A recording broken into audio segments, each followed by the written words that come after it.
ақ даласы, кімнің бар оған таласы.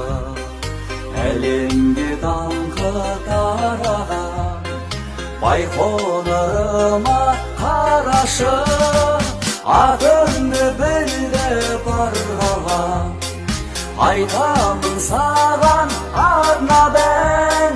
Байқоңыр жердің кіндігі, аспан мен жерді жалғаған егемен елміз бұл күні, қырандай көкте самғаған.